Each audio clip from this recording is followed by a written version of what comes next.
Spoiler alert, if you haven't watched the short horror film Keys to Nowhere, you should probably check that first. I'll leave a link in the description for you. Alright, with that out of the way, welcome to the Lair, and let's get into some behind the scenes. Alright, real quick, I just want to give a little backstory on what made me decide to do this in the first place.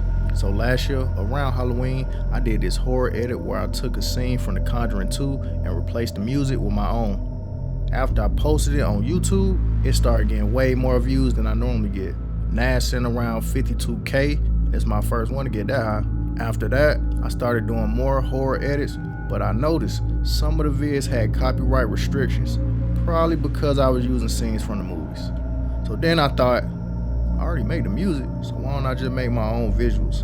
That way, if a video do start getting some views, I'm free to make some cash. Alright, now we can talk about Keys to Nowhere, which initially I was gonna call On the Road Again.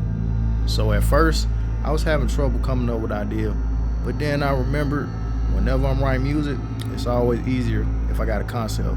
So for this one, I picked a car and I just started exploring different angles. Once I had that, it took me about, I'd say 30 minutes or so to write it. Next, I needed to find some people to star in it.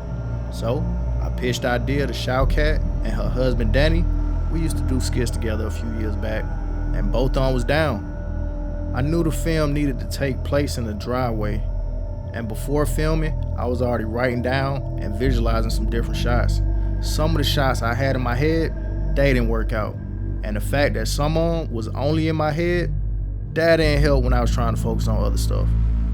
Moving forward, I plan to have a printed visual shot list for each film, and I kind of expected to feel a little disorganized, so I wasn't tripping too much.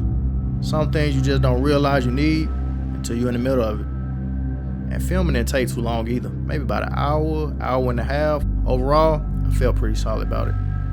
Once I finished the video edit, it was time to make the music. I was looking forward to this part. I saw that some good practice for scoring the scene.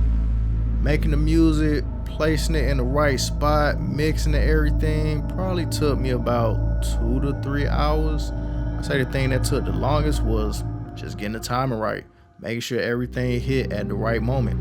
And I'm still not sure if the music volume is too low or not, but instead of stressing over it, I just let it be. Overall, shooting Keys to Nowhere was a solid experience. Every project is a chance to learn and grow, and I'm already thinking about the next one. Shout out to Cat and Danny once again for all the help.